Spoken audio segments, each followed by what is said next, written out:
We all want to achieve something meaningful in our life और उसके लिए हम लोग टाइम टू टाइम कोई ना कोई एम बनाते हैं। बट अगर मुझे एस्पिरेंट पॉइंट ऑफ व्यू से बात करना हो, then I believe that every aspirant should first gather all the relevant information, right information, be it preparing for any exam. और अगर यूजीसी नेट जैसे एग्जाम की बात करें तो ये और भी ज़्यादा इंपॉर्टेंट हो जाता है, क्योंकि आई थिंक हम कोई ना कोई यूजीसी के साइड से तो अपडेट सुनते रहते हैं। So hello everyone, I welcome you all to our platform UGC NET examination. I am Akash, your mentor for UGC NET. So इस सेशन में मैं आपके लिए वो हर इंपॉर्टेंट डिटेल लेके आया हूँ, वो हर इंपॉर्टेंट इन्फॉर्मेशन लेके आया हूँ अगर आप यूजीसी नेट जून 2025 को टारगेट कर रहे हैं उसके लिए। सो आइए इस सेशन को स्टार्ट करते हैं and let's dive into to know everything you need to know about UGC NET exam. So इस सेशन में हम देखेंगे यूजीसी है क्या, उसकी रिस्पॉन्सिबिलिटीज क्या है, एग्जामिनेशन की स्कीम क्या होती है, वैलिडिटी क्या होते हैं जीआरएफ असिस्टेंट प्रोफेसर के लिए और पीएचडी के लिए, और ये कैटेगरी 1, 2, 3 बेसिकली कहते क्या है और ये क्या है। तो आइए स्टार्ट करते हैं सेशन को।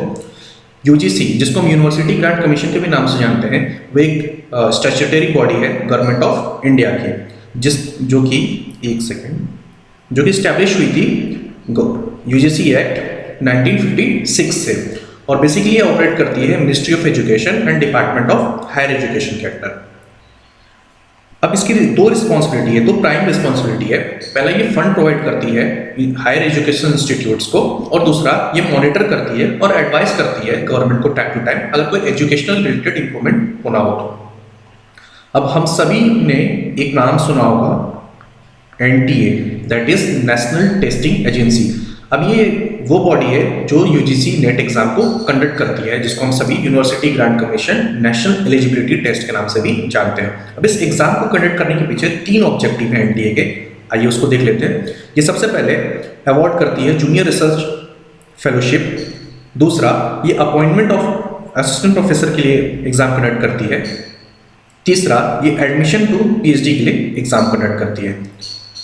इस बात को समझने के लिए आइए इस टेबल को देख लेते हैं, क्योंकि इस टेबल के थ्रू हम ये भी जानेंगे कि ये कैटेगरी 1, 2 और 3 है क्या। क्योंकि जब आप फॉर्म फिल करेंगे, when you will be filling the form of UGC NET for June 2025 cycle, तो हर साइकिल में बेसिकली ये कैटेगरीज आती हैं। फॉर्म फिल करते टाइम पे एस्पिरेंट्स परेशान होते हैं और उनको समझ नहीं आता किस कैटेगरी में उन्हें फॉर्म फिल करना चाहिए या उनका इंटरेस्ट कहाँ लाई कर रहा है। तो आइए इस बात को समझ लेते हैं।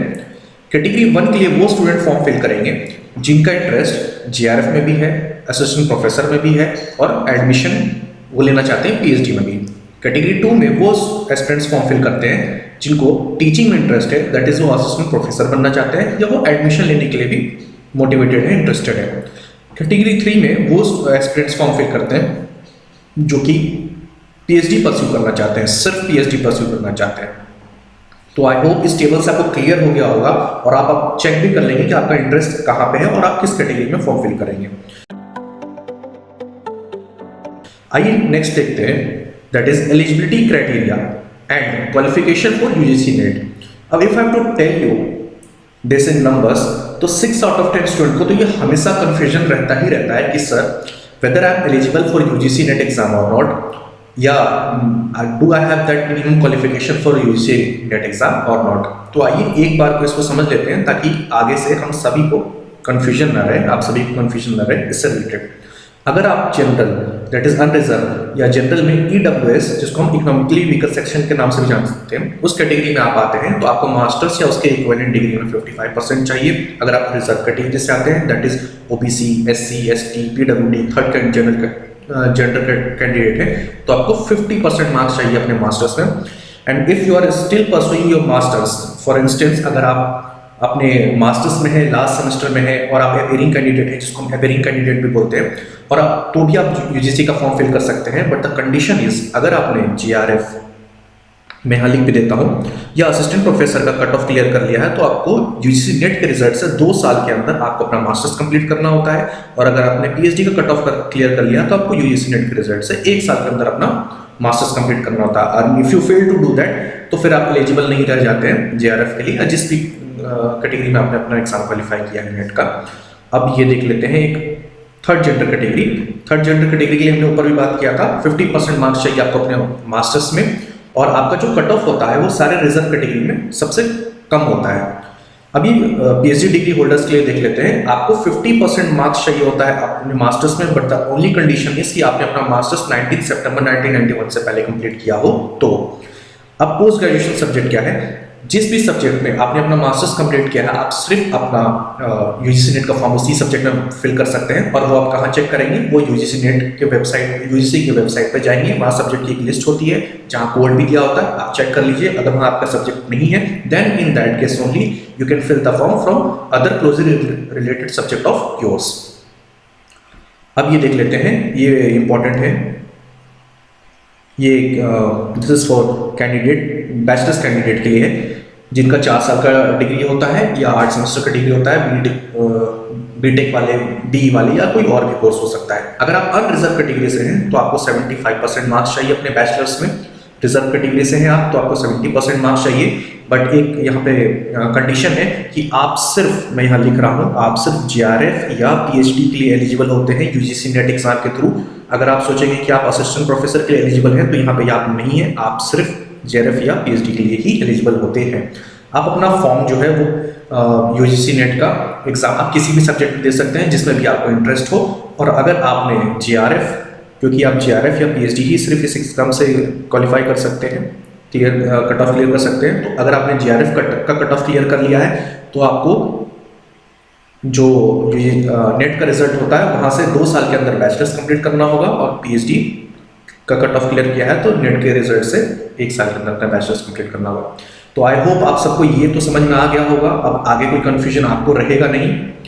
तो आइए एक और पॉइंट देख लेते हैं इसमें, eligibility for concession for backward category candidate. अगर आप नॉन क्रीमी लेयर में फॉल कर रहे हैं और आप फॉर्म अपना यूजीसी नेट का फिल करना चाहते हैं ओबीसी कैटेगरी में, तो देयर इज अ कंडीशन जो आप गौर से सुनेंगे कि आपको अपनी कैटेगरी देखना होगा कि लिस्टेड है या नहीं किसमें, सेंट्रल लिस्ट ऑफ ओबीसी में। You need to check whether your category is listed in the central list of OBC और नॉट। और ये आप कहाँ चेक करेंगे? ये आप चेक करेंगे, एक सेकंड मैं कलर चेंज कर दूं, ये आप चेक करेंगे NCBC, that is national commission for backward classes के वेबसाइट पे जाएंगे। वेबसाइट मैंने यहाँ पे मेंशन कर दिया है, तो आप यहाँ पे जाके चेक कर सकते हैं। और अगर आपका जो कैटेगरी है वो सेंट्रल लिस्ट ऑफ ओबीसी में नहीं आता है, वो स्टेट लिस्ट ऑफ ओबीसी में आता है, तो आप यूजीसी नेट का फॉर्म जनरल से फिल करेंगे, आप ओबीसी से फिल नहीं कर सकते हैं। तो क्योंकि आपको ये इन्फॉर्मेशन मिल गया है और बच्चों को कई ज़्यादा कन्फ्यूजन रहती है एग्जाम जब फॉर्म्स आते हैं, तो इन्फॉर्मेशन आपको अभी मिला है, तो आप इसको जाके चेक भी कर लें और रिलेटेड डॉक्यूमेंट भी बनवा लें, so as to eliminate last minute hassle. आइए एग्जामिनेशन स्कीम को समझ लेते हैं। ये एग्जाम यूजीसी नेट का एनटीए 2 साल में 2 बार कंडक्ट करती है, जून में, दिसंबर में। हम आप अभी जून 2025 साइकिल के लिए सारी बातें समझ रहे हैं। अब मोड ऑफ एग्जामिनेशन देख लेते हैं। सीबीटी बेस्ड एग्जाम होता है जिसको कंप्यूटर बेस्ड टेस्ट भी बोलते हैं। पैटर्न क्या होता है इसका, जिसमें 2 सेक्शंस होते हैं। मैं इन सेक्शंस के बारे में नीचे भी डिटेल में बात करूंगा, मगर आपके लिए पेपर 1 एंड पेपर 2 मैं यहाँ पे मेंशन कर दे रहा हूँ। अब ऑब्जेक्टिव टाइप क्वेश्चंस होते हैं, मल्टीपल चॉइस क्वेश्चंस होते हैं। कोई स्टूडेंट ये कह सकता है कि सर 2 सेक्शंस होते हैं तो क्या एग्जाम के बीच में हमें ब्रेक मिलता है? तो नहीं, यहाँ पे कोई ब्रेक नहीं मिलता है। आप 3 घंटे का एग्जाम होता है, आप एक बार बैठेंगे एग्जाम देने, स्ट्रेट 3 घंटे के बाद ही आप एग्जाम फिनिश करके उठेंगे। अब आइए इस टेबल के थ्रू समझ लेते हैं वो सेक्शंस कौन कौन से थे। तो पेपर 1, अब पेपर 1 में मैं यहाँ लिख देता हूँ, आप किसी भी सब्जेक्ट से यूजीसी नेट का फॉर्म भर रहे हैं, paper 1 is common for every aspirant, common for everyone, ठीक है। और ये 100 मार्क्स का होता है, मेंशन है। 50 क्वेश्चंस होते हैं, हर क्वेश्चन 2 नंबर का होता है, इस कोई ब्रेक नहीं होता है। दूसरा जो पेपर होता है वो आपका कोर सब्जेक्ट होता है जिसमें आपने अपने मास्टर्स कंप्लीट किए हैं। अगर आप बैचलर से हैं तो जो भी पेपर आपने जिस भी इंटरेस्ट से आपने भरा है, जिस पेपर में भी आपको बेसिकली इंटरेस्ट है, आप वो पेपर यहाँ पे अटेम्प्ट करते हैं। 200 नंबर का होता है, 100 क्वेश्चन होते हैं, हर क्वेश्चन 2 मार्क्स का होता है। But the thing to know here is कि अगर आप एग्जाम स्टार्ट हुआ और आपने पेपर 1 अटेम्प्ट किया और आपको पेपर 1 के दौरान कभी भी लगता है कि मैं आप पेपर 2 अटेम्प्ट करना चाहता हूं, तो आप पेपर 2 जाकर अटेम्प्ट कर सकते हैं। बेसिकली आप पेपर्स के बीच में शफल कर सकते हैं 3 घंटे के दौरान कभी भी। तो ये समझ गए आप। तो अब आइए मीडियम ऑफ क्वेश्चन पेपर देख लेते हैं। जो लैंग्वेज है बेसिकली क्वेश्चन पेपर का वो इंग्लिश या हिंदी होता है, बट अगर आप लैंग्वेज पेपर से अपने एग्जाम दे रहे हैं तो आपका वो लैंग्वेज पेपर आपका मीडियम ऑफ पेपर होगा। मार्किंग स्कीम को समझ लेते हैं। करेक्ट आंसर जो होता है वो सिर्फ एक ही होता है, दैट इज 1। जो मार्क्स होता है हर करेक्ट आंसर के लिए आपको दो नंबर मिलते हैं। कोई निगेटिव मार्क्स नहीं होता एज ऑन डेट, तो नो निगेटिव मार्क्स। और हाँ, मोस्ट इंपॉर्टेंट थिंग, जो क्वेश्चंस ड्रॉप होते हैं एनटीए के थ्रू, जिस क्वेश्चंस में एरर होते हैं आफ्टर एग्जाम, हाई चांसेस कि वहाँ पे अगर वो क्वेश्चंस गलत हैं तो वो एकदम ड्रॉप होते हैं। उसके लिए उन्हीं स्टूडेंट्स को, उन्हीं एस्पिरेंट्स को नंबर अलॉट होता है जिन्होंने वो क्वेश्चन को अटेम्प्ट करा है। If you have not attempted that question and you after the exam you claim that this question is dropped and I have not attempted because that question was wrong, तो आप ये सुन लें, आपको number नहीं मिलेगा।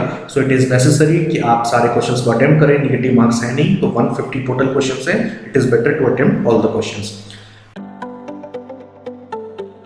आइए subject of syllabus of UGC NET को भी एक बार देख लेते हैं। अब ये जो लिस्ट है सिलेबस की सब्जेक्ट की, ये आप जब यूजीसी की वेबसाइट पे जाएंगे तो वहाँ पे आपको subject along with the code, subject और कोड होता है, वो आप वहाँ पे आप चेक कर सकते हैं। या नहीं तो आप हमारे टेलीग्राम ग्रुप पे भी जा सकते हैं, जिसका लिंक हमने यहाँ पे दे रखा है।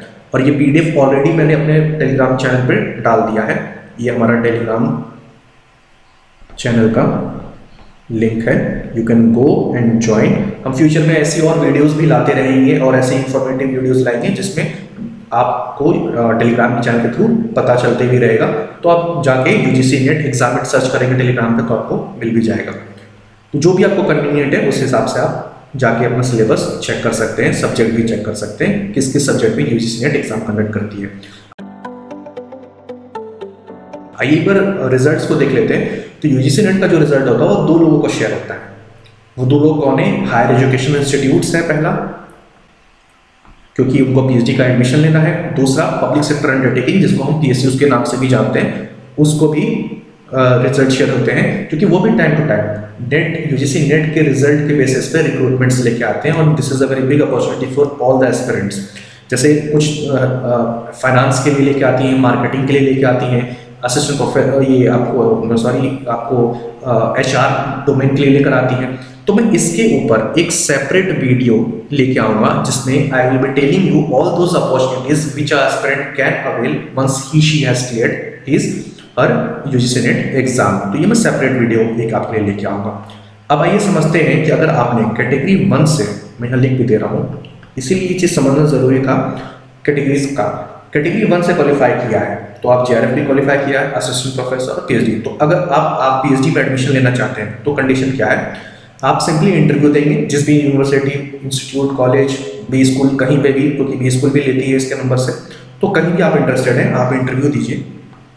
मेरिट लिस्ट में आप आते हैं तो आपका सिलेक्शन हो जाएगा फॉर पीएचडी। अगर आप कैटेगरी 2 और कैटेगरी 3 में फॉल कर रहे हैं, आपने क्लियर किया है, तो क्योंकि वहाँ पे भी आप पीएचडी एडमिशन के लिए एलिजिबल है, तो वहाँ के लिए क्या कंडीशन है स्टेबल के थ्रू हम समझ लेते हैं एक बार। सबसे पहले तो आपको एग्जामिशन मिलता है, किस चीज़ से? वो टेस्ट से एग्जामिशन मिलता है जो कई सारी यूनिवर्सिटीज अपने लेवल पे एग्जाम कंडक्ट करती हैं फॉर पीएचडी एडमिशन। तो आप उस चीज़ से तो एग्जाम्प्ट हो गए, एक बेनिफिट आपको ये मिला। दूसरा, मार्क्स का कैलकुलेशन कैसे, जरा वो समझ लेते हैं, क्योंकि ये जेआरएफ जैसा नहीं है कि सिर्फ इंटरव्यू दिया मेरिट लिस्ट में नाम आया। यहाँ पर आपका 70% ऑफ द मार्क्स कंसिडर किया जाता है जो आप नेट के रिजल्ट में लेकर आए हैं। जैसे मानिए आपने 200 आउट ऑफ 300 200 नंबर लेके आए, इसका आप 70% आप लेंगे, आपको 140 आएगा मार्क्स। तो आपका 200 नंबर अब 140 नंबर का रह गया बिकॉज ऑफ द 70%। ठीक है, अब जो 30% रिमेनिंग है उसका क्या स्टोरी है? तो ये आपको इंटरव्यू होता है जिस भी यूनिवर्सिटी में अप्लाई करेंगे, whichever university, college, school you are applying of your interest, of your domain choices, वहाँ पे इंटरव्यू होता है। जो भी आपका नंबर आएगा, अब इस 70% के मार्क्स को प्लस 30% के मार्क्स को हम ऐड करेंगे और जो भी आपको आएगा नंबर, जो भी आपका नंबर आएगा बेसिकली वो उसके बेसिस पे मेरिट लिस्ट बनती है। और अगर आप उसमें आ रहे हैं तो आपको एडमिशन मिल जाएगा। Same thing is written over here कि कंबाइंड मेरिट बनती है किसके किसके बेसिस पे? यूजीसी नेट के और इंटरव्यू के बेसिस पे। अब आइए समझ लेते हैं validity of UGC NET exam for PhD admission. That is जो पीएचडी के एडमिशन के लिए यूजीसी नेट का मार्क्स कब तक वैलिड होता है सर? तो ये बेसिकली 1 साल तक वैलिड होता है और ये विद इफेक्ट फ्रॉम कब से होता है? Net result declaration. जिस दिन से भी आपका नेट का रिजल्ट डिक्लेयर हुआ है उस दिन से आप 1 साल तक उस रिजल्ट के बेसिस पे पीएचडी में एडमिशन ले सकते हैं। I hope this is also clear to you.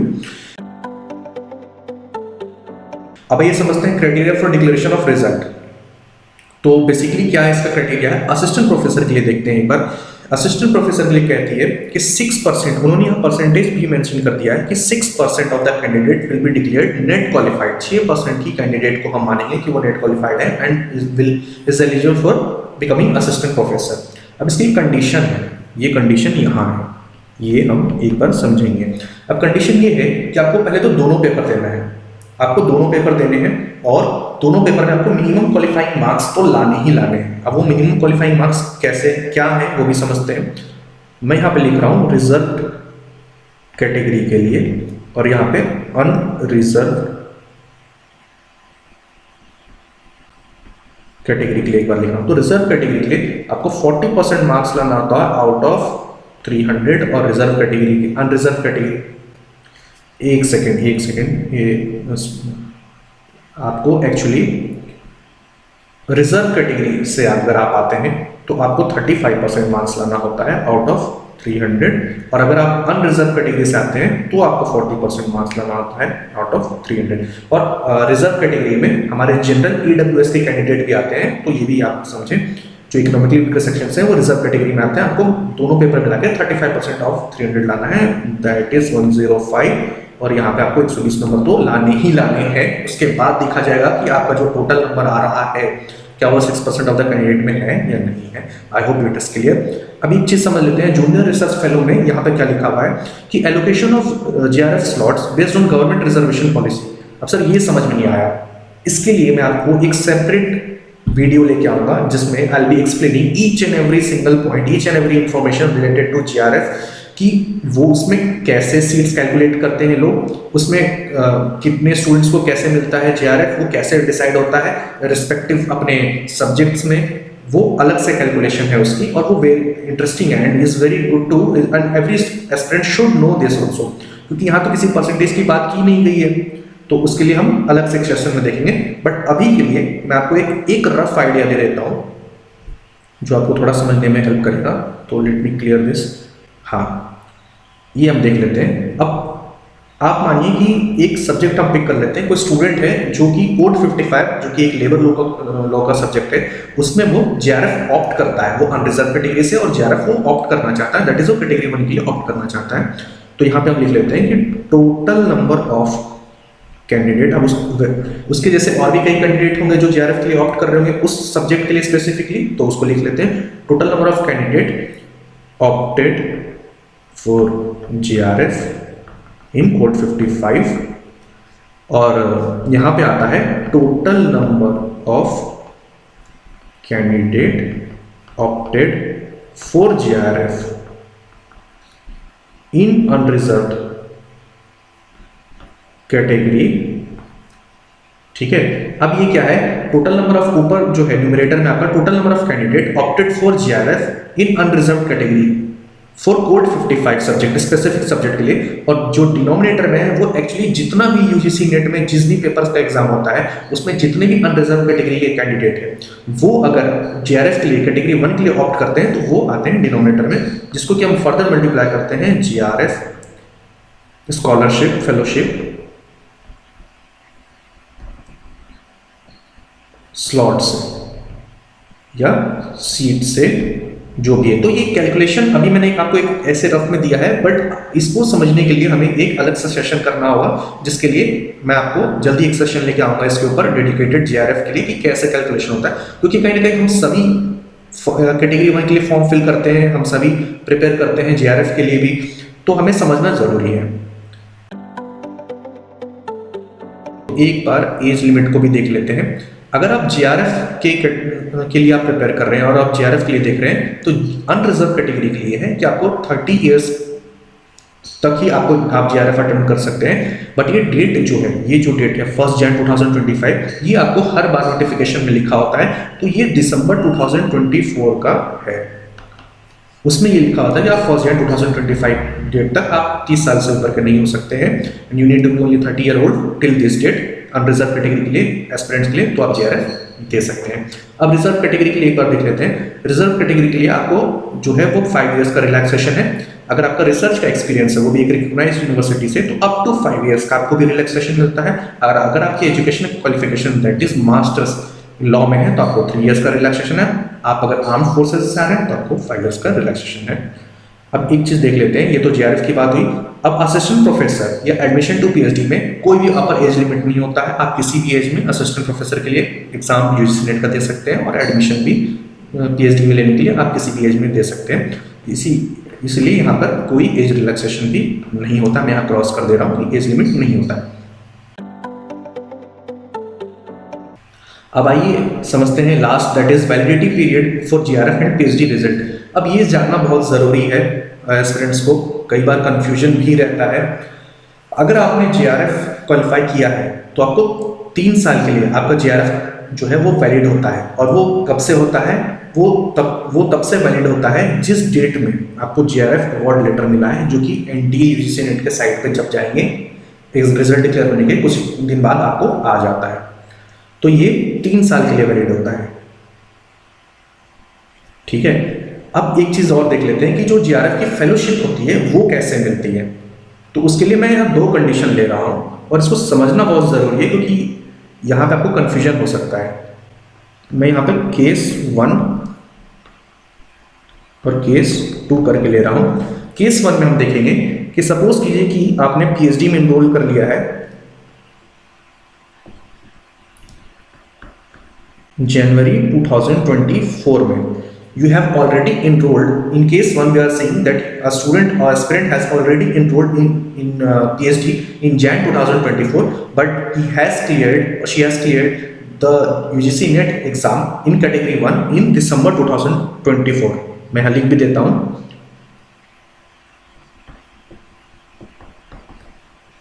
qualified for GRF in दिसंबर 2024। तो इस केस में आपको फेलोशिप जीआरएफ की कब से मिलेगी? तो आपको फेलोशिप तब से मिलती है जब से आपने एग्जाम को क्वालिफाई किया है, या जब से आपके हाथ में जीआरएफ का लेटर आया है। इस केस में तब से आप एलिजिबल होते हैं अपना जेआरएफ के फेलोशिप के लिए, ना ही कि इस डेट से। कोई स्टूडेंट ये नहीं क्लेम कर सकता है कि मैंने पीएचडी में जनवरी 2024 में एनरोल कर लिया था तो मुझे तब से दो। नहीं, इस कंडीशन में केस 1 में आपको जेआरएफ तब से मिलता है जब आपने क्लियर किया, आपके हाथ में जेआरएफ का लेटर आया। अब केस 2 को समझ लेते हैं। समझिए कि आपने दिसंबर 2024 के अटेम्प्ट में जेआरएफ को क्लियर किया कैटेगरी 1 में, बट यहां पे समझिएगा आपने एडमिशन किसी भी पीएचडी में लिया है जून 2025 के साइकिल या सेशन लिखना सही रहेगा। यहां पे आपने इस सेशन में